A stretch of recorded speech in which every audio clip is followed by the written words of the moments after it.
Pete, the end of another long season. We'll start with this game against Warwickshire. I guess if we'd offered you 4 or 5 days ago the chance of the game to meander to an end and safety in Division 1 secured, you'd have taken it. Yeah, it's been a scrap. Certainly, I think since we played poorly against Durham, which is probably 6 weeks ago or whatever. We in that last run in, that was always going to be a significant game. We didn't play well. We've been under the pump. We've been under pressure. Credit to the lads, I think, because we fought hard in every game. We haven't played well enough in all the games, but the game against Kent, certainly the penultimate game, was a crucial win. And then we knew this game, to play good cricket on our own patch, we'd have a great chance then of staying in the division. It seems like this team, when their backs are against the wall, we've seen it over a couple of seasons now, they do sort of come out fighting. We've seen that since the Durham game, as you say, but we saw it against Somerset away and Lancashire away as well, that sort of character within the team. Yeah, we've shown resilience, and that's something we've got to keep, because I think a lot of sides grow to become really good sides. They start by sometimes showing rearguard action.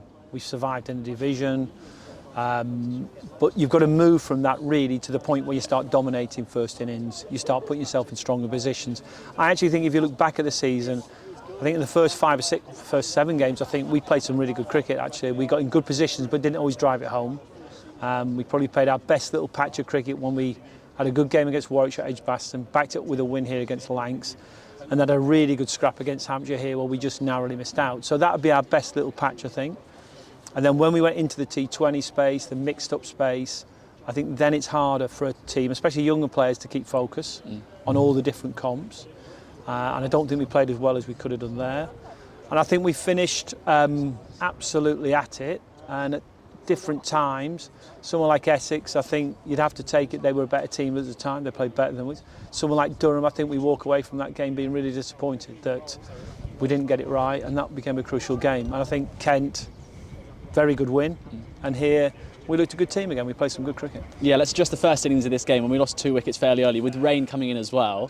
How important was it that actually, with the results going the way they were at that time elsewhere, that I think it was Freddie who really sort of led that fight back in the game to take us to a draw ultimately? Yeah, at that point it was a tough toss to lose. Very hard, tough batting conditions. And actually, though I think we're 30 off for 2 overnight, we'd actually done okay because it was going all over the show under the lights. The following day when Joe got out, at 55 for 3, and Lancs putting pressure on Worcester, it definitely looked like this was a key time, and there was a lot at stake. And I think it was brilliant that Freddie, stuck his hand up and did it again. He's had a great finish to the season. He's had a great season, both with the 19s, with the second team, and now with the first team. But the innings, it was the quality of the innings. Him and Jack Haynes, I think, put a 90 odd in about 80 balls, and really took the game away. And that's what you're looking for. You're looking for people to play well, but also play well at key moments. And that was a key partnership. Freddie then to go on and get a big score again and show that he's got that ability on his own ground. Really settled everybody down. And from then on in, Kyle then took over, and we got the score we needed to make sure that the game was going to be secure. Do those runs from Freddie almost count for more when there is a little bit of pressure on? There's something riding on the game? Without a shadow of a doubt. I mean, scoring runs when often it's in run chases or key time saving games. They're key runs because we all want to play in games that matter. We like to play in games that matter at the top of the division. Sometimes you play them at the bottom. Football's famous for it, the relegation battle. How you play in those games often has a huge bearing on your career. So, we lost Samit Patel last year.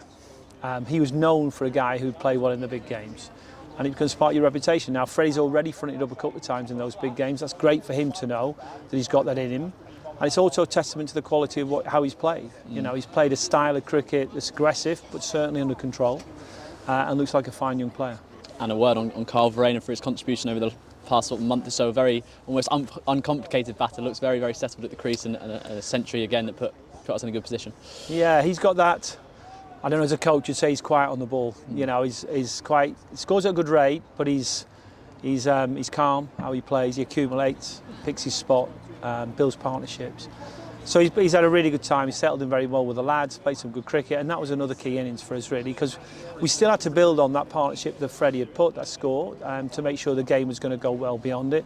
You don't know what the conditions, how the pitch is going to play.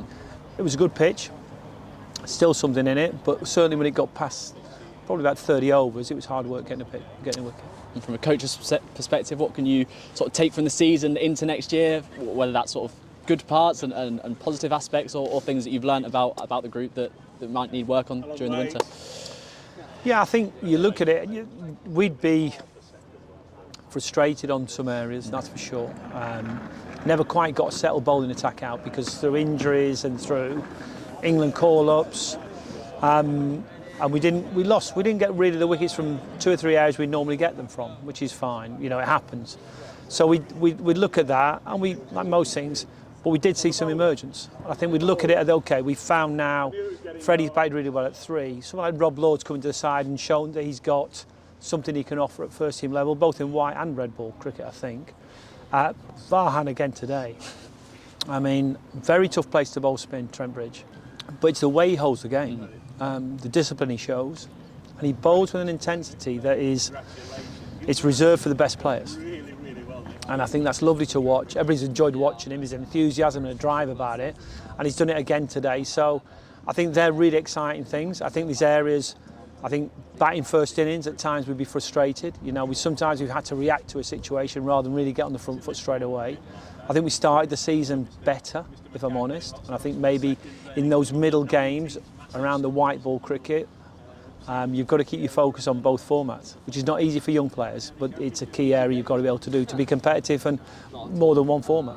And just a word on Hasib Hamid. It feels like a long time ago that he was appointed club captain, but obviously this was just his first season. Yeah. The way he went about his batting first and foremost, but also captaining and leading this group. Yeah, he'll have learned a lot more in this season than you might do sometimes in a successful one, when you've had a really easy, straightforward campaign. We have tough sides to pick. Reminds me a bit of Steve Mullaney's first season in 19, I think it was, or second season. In that those seasons when it's tough, you're transitioning, you've got new lads coming in the side, you're trying to get the side settled. It's hard for a new captain. So he's learnt a lot. I think he's learnt a lot about the dynamics of the team, about the players he's got, what's coming through, because we have to play quite a lot of them. And he'd be better for it. I think, he's already shown tactically he's sound, hasn't affected his form. He's had a great season with the bat, scoring over 1,000 runs. And he's backed that up in the Royal London. So generally he should be very proud of how his season's gone, I think, and I think he's set himself up nicely to move on, and we start to build this team and start to try and be more competitive for the next season.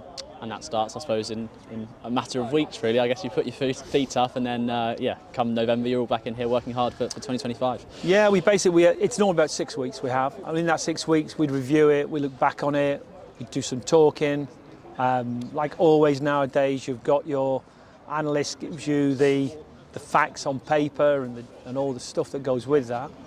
And we look at it. And we also look at where we need to strengthen, what areas we need to get better. So we'll do that.